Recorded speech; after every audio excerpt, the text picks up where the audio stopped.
Crowdfunding for genocide. That is what one Israeli drone company tried to do before reporters caught them in the act. And we'll have more on that in a minute, but first on this drone company.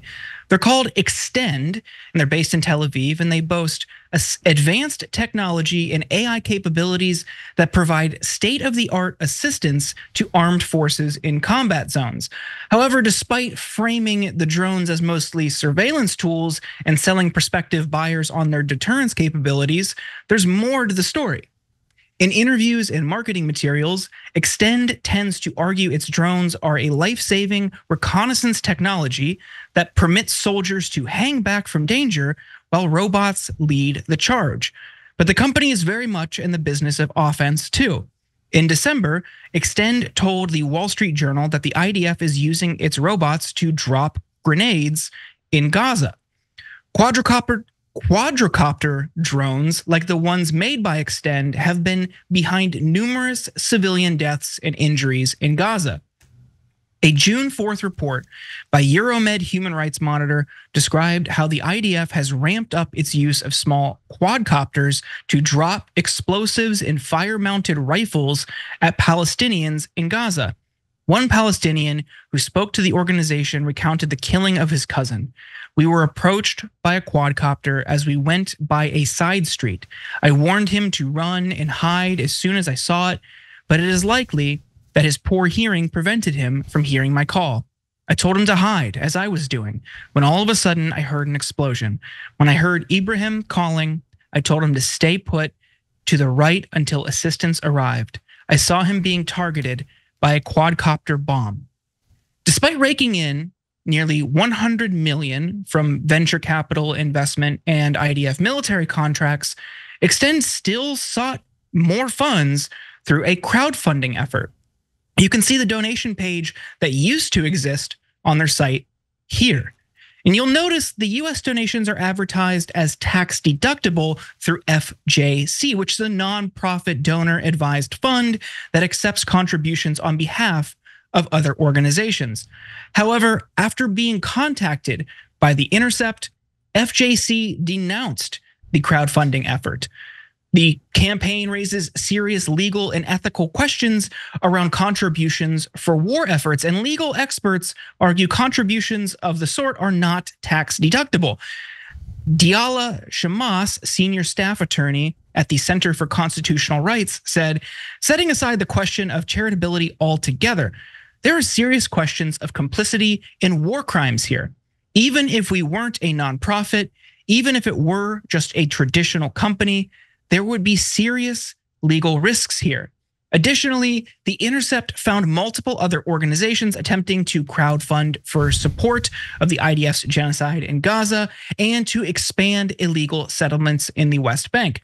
The Israeli Resilience Association, which describes itself as a group of experienced professionals and officers from the IDF, Special Forces, Secret Service, and the Special Forces of the Israeli Police, has raised to date $287,000 to send small hobbyist drones into Gaza, noting that the current crisis in Israel has put every community throughout Judea and Samaria on high alert. The One Israel Fund, meanwhile, has raised over $160,000 to furnish illegal settlements in the West Bank with surveillance drones in cooperation with the regional and local security personnel. Cenk, what do you make of this?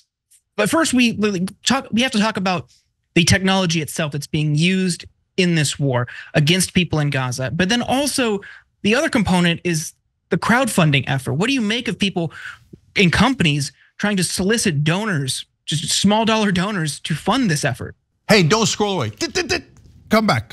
Because before the video continues, we just want to urge you to lend your support to TYT. You power our honest reporting. You do it at tyt.com/team, and we love you for it. So, all right, let's handle that part first. In terms of average people giving money to this company, look, my guess is that it's folks who live in an alternate reality and they genuinely believe that Israel is David and the Palestinians are Goliath, and at any moment all of Israel is going to be wiped out. And they've got to rush their $27 contribution, $15 contribution to help protect Israel, who's almost wiped away by those big, bad, savage Palestinians. And I know it sounds insane to the rest of us, but a lot of people do believe that. And so, but in a sense, this is taking advantage of them. So a couple of other problems with this. Number one, you're calling it a nonprofit. Really? It's a charity to kill Palestinians? And you'd like a tax break for that? No. I mean, that is the exact opposite of a charity. Jesus, that is brutal. Secondly, we didn't give Israel enough money and enough weapons to kill Palestinians. I mean, we just gave them $26 billion. We've given them $300 billion over the lifetime of Israel. Not enough? Not enough. You still want to send $20 just in case there's any Palestinians left. Now you turn to the technology. Look, guys, this is out of a kind of a horror sci-fi movie. Look, when we see a drone in America, I think, oh, I wonder who's playing around with a drone. I'll see it in a park, I'll see it on a softball field, right? When Muslims see drones, especially Palestinians in Gaza, they think we're about to be murdered. We got to get out of here right away. They're going to drop some sort of bomb on us, and the terror that it creates for the civilian population is untold. So, we talk a lot about terrorism in the context of the Middle East and Israel, Gaza, etc. But what is terrorism? Break down that word. What Israel is doing in the occupied territories is creating daily terror, very literally, the exact definition of terrorism. They are creating terror in the population. For us, a drone is benign. For them, a drone is, oh my God, for no reason at all, we're about to get killed again and again and again. So it's really unbelievable and disgusting. It's Big Brother combined with RoboCop, and so when I see this kind of Orwellian, sick Big Brother dictatorial state and how we fund it, and then apparently it's not enough, and they want to be able to be called, in essence, a charity, to be able to kill even more than 40,000 Palestinians, it's too much to bear. So we've talked a lot over the years about how sanitized war is through drone and aerial unmanned warfare. And traditionally people think of the much larger aircraft and much larger standard military drones. But now that we're talking about hobbyist drones, or drones that look like hobbyist drones that are equipped with claws that can drop grenades or other sorts of ordnance, it just takes that sanitation to a whole new level. Because again, you're removed from the act of killing when you're controlling this from elsewhere. You don't actually have to experience what it is like to take somebody's life. And that is something that leads many people who serve in armed forces around the world with a lifetime of PTSD when they think about the consequences of their actions on the battlefield. But you're removed from that when you're just holding a controller. And of course, the nationalistic element is no one's coming home in body bags. I mean, you've had casualties in this war for the IDF, but when you're using drones like this, you're safe, you're fine. So it just disgusts me how prevalent that is, and that is essentially what it appears to be the future of combat going forward. So it makes it much harder to find peace and achieve peace when countries become so comfortable with killing through these means. Yeah. And then, go ahead. No, go ahead. Yeah. Yeah, a couple of quick things about that. So, Jordan, as you were mentioning that, I thought, Israel's not the only country that has drones. Ukraine devastated the Russian tanks with Turkish-made drones. So Israel keeps wanting to pick a fight with Iran. I mean, easy to crush the Palestinians. No one is backing them. They're just, it is so sad to put it this way, but shooting fish in a barrel.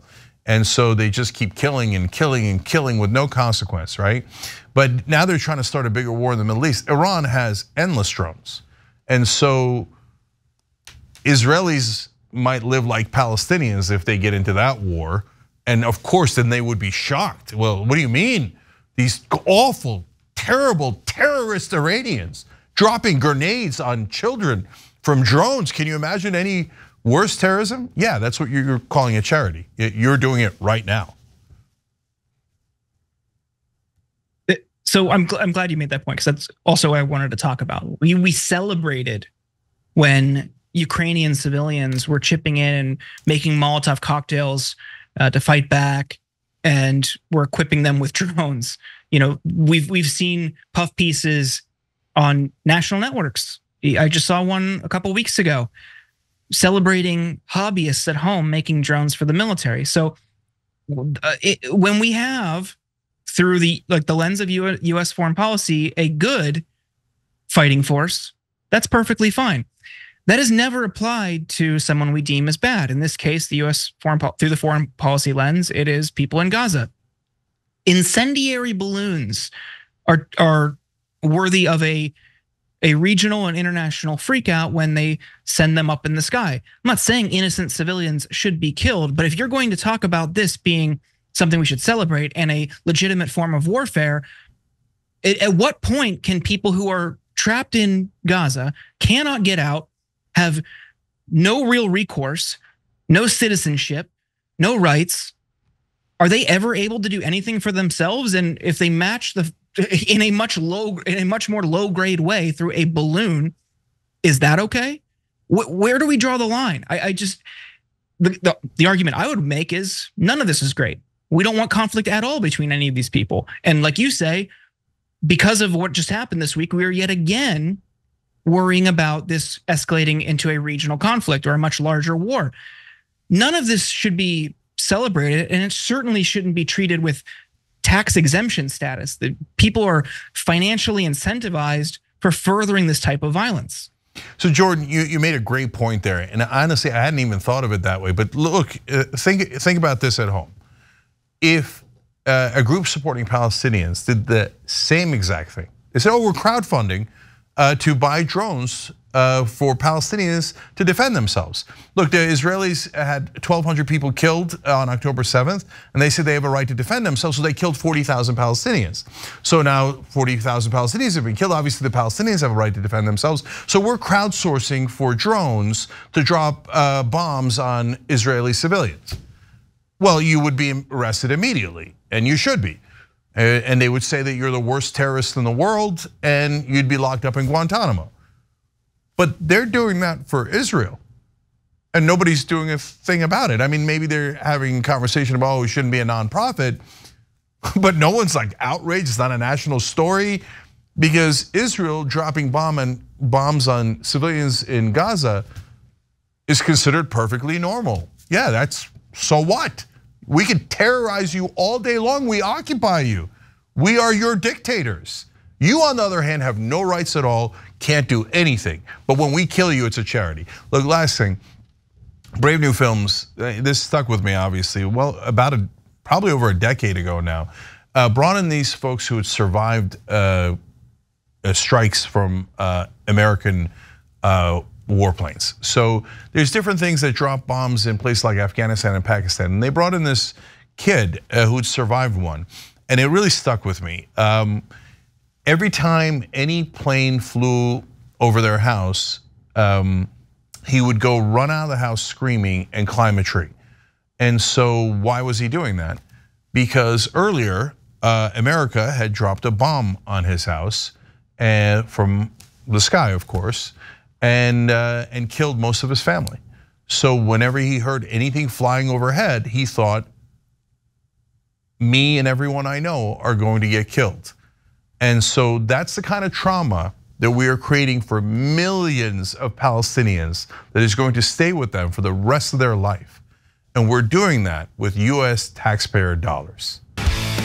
Hey, thanks for watching that video. We really appreciate it, guys. And we appreciate it if you become members, because that allows us to be independent, honest, progressive, all the things that you don't get from corporate media. And all of that is because of you guys. Hit the join button below and become one of us, become a young Turk.